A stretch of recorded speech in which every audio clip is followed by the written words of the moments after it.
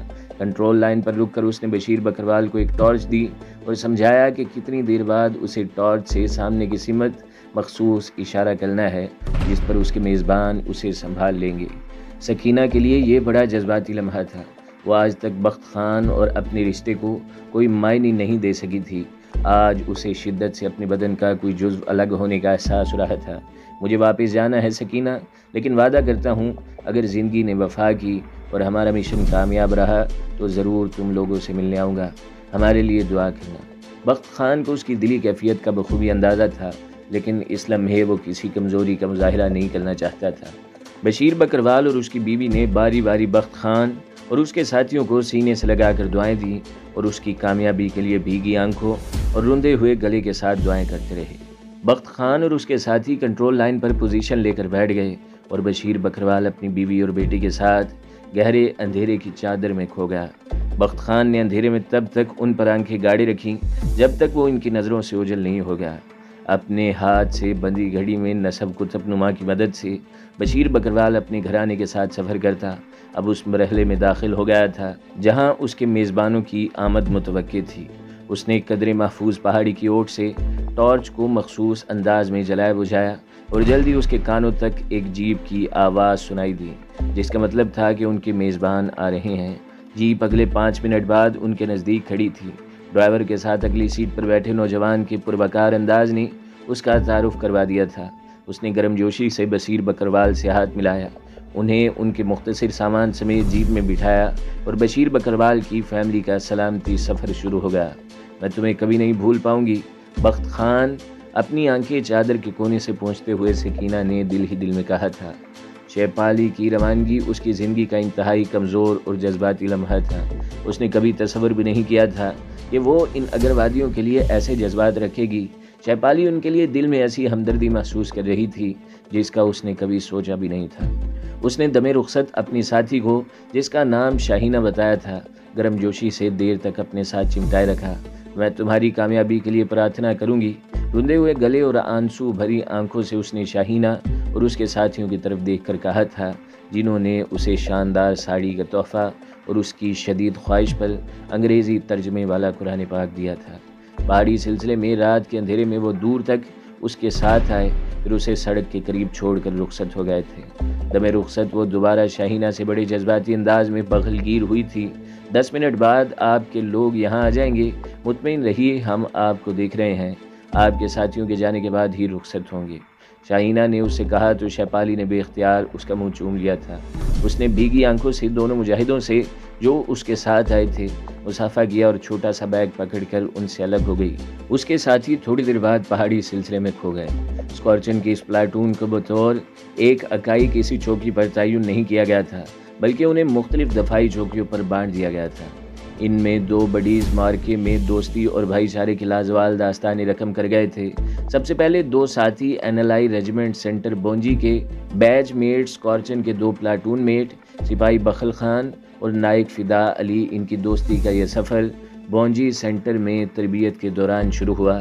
نہایت سادہ طبیعت، پرخلوص عادات، اعلیٰ اخلاقی اقدار کے مالک، اعلیٰ تربیت یافتہ اور دشواریوں میں بھی مسکرانے والے چہرے، جسمانی تربیت میں سب سے آگے بہترین نشانہ باز اور انتہا کی قوت برداشت رکھنے والے، یہ وہ چند صفات ہیں جن کا ذکر ان کے ساتھ تربیت حاصل کرنے والے ساتھی کرتے تھے۔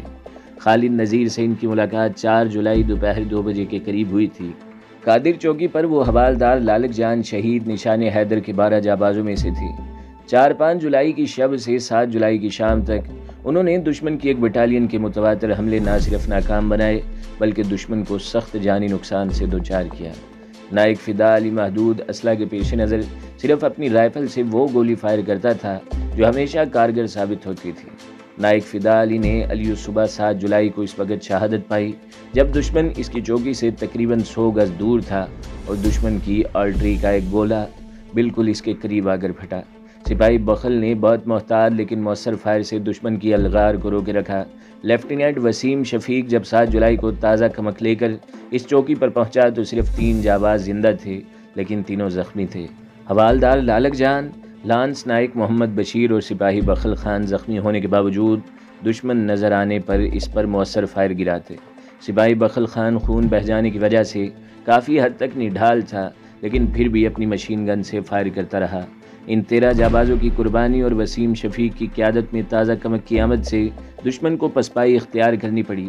دشمن 30-35 گز تک قریب آ گیا تھا، لیکن وہ آخری 35 گز کی چڑھائی ہی ان کی ثابت قدمی اور فتح مبین کی امین بنی۔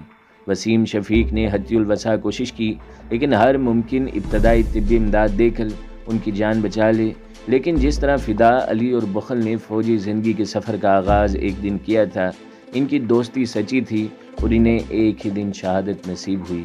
وہ تو اسکارچن تھے، اس دنیا میں ڈوب کر اس دنیا میں ہی طلوع ہو گئے تھے۔ اسکارچن کی دوسری جوڑی 2 افسروں کی تھی، وہ دونوں بھی کورس میٹ، پلاٹون میٹ اور اب جنگی ساتھی تھے۔ کیپٹن ساجد حسین اور کیپٹن طاہر حسین ایک دوسرے پر جان نثار کرنے والے ساتھی، وہ مثالی لیڈرز جو ملک و قوم کی خاطر جان کی پرواہ نہیں کرتے۔ ساجد کا تعلق آرٹری ریجمنٹ سے تھا، وہ مارٹر پوزیشن آفیسر کے فرائض انجام دے رہا تھا، اور طاہر کا تعلق ایک مشہور انفینٹری بٹالین سے تھا، وہ مہدی پوسٹ کا کمانڈر تھا۔ جب لڑائی زوروں پر تھی اور اس کے باقی ساتھی حیدران کے ساتھ ثابت قدمی اور دلیری سے دشمن کے ماؤنٹین بریگیڈ کا حملہ روکے ہوئے تھے، تو آتش نمرود میں کودنے کے لیے پہلا بےتاب جونیئر لیڈر کیپٹن طاہر حسین تھا۔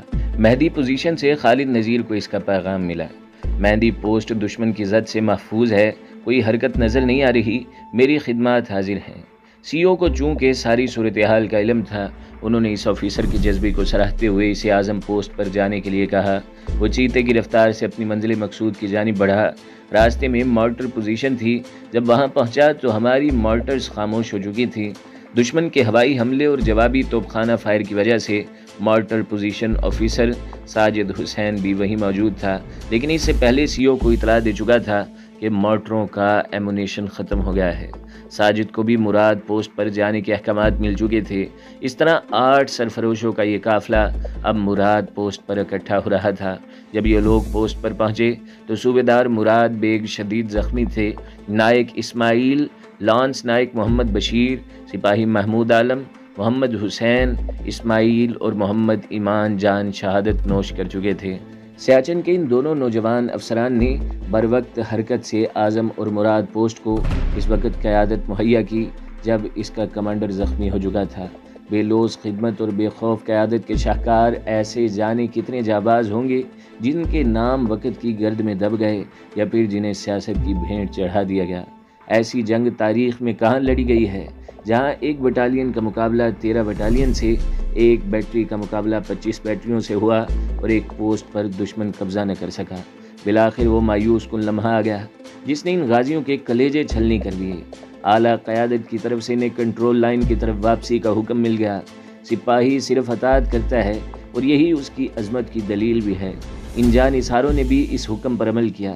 واپسی کا سفر مدت کا سفر تھا۔ دشمن نے زمین اور آسمان سے قیامت برسانا شروع کر دی۔ 8 جولائی کو جب خالد نذیر اور کیپٹن ساجد ایک دوسرے سے محض 15-20 گز کی دوری پر پتھروں کے نیچے آڑ لیے بیٹھے تھے، دشمن کے 6 معراج 2000 چیختے چنگھاڑتے ان کے سروں پر پہنچ گئے۔ اپنی باری آ گئی سر، کیپٹن ساجد نے اونچی آواز سے کہا۔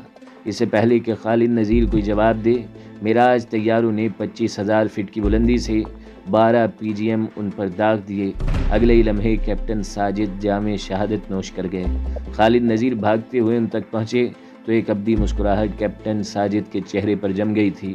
انہوں نے بوجھل دل سے ساجد کا سر اپنے زانوں پر رکھا ہوا تھا۔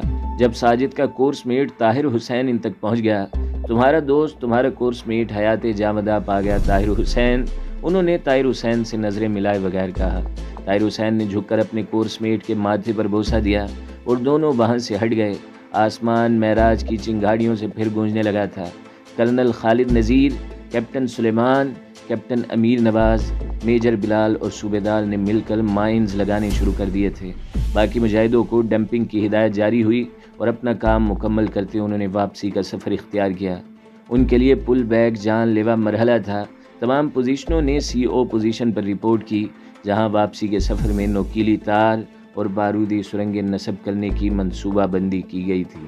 نظم و ضبط کے ساتھ عمل کیا گیا۔ ایک مرحلے پر جب خالد نذیر کو علم ہوا کہ ایک 12.7 کم ہے تو عاطف ذیشان کو واپس بھیجا گیا، جو اپنے ساتھ گن لے کر آیا۔ کنٹرول لائن تک 32 بہادران کے میجر بلال، سلیمان اور خالد نذیر نے اکٹھے سفر کیا۔ کنٹرول لائن ان کے سامنے تھی جب بلال اور سلیمان نے خالد نذیر کو روک دیا۔ "You should be the last man sir", اور خالد نذیر دونوں کے بعد پاکستانی سرحد میں قدم رکھنے لگا۔ کنٹرول لائن پر رک کر آخری آدمی نے دور افق پر نظریں جمائی۔ برف پوش نوکیلی پہاڑیوں کی چوٹیاں زمین پر نمایاں ہو رہی تھیں۔ یہاں سے دور بھارتی سرحدوں کے اندر تک حیدران کے خون کی ایک لمبی لکیر نمایاں ہو رہی تھی۔ خون جو سرحد کے پار بہہ چکا تھا، خون جو اپنا حساب مانگ رہا تھا، لیکن کون اس کا حساب دے گا؟ کون دے گا؟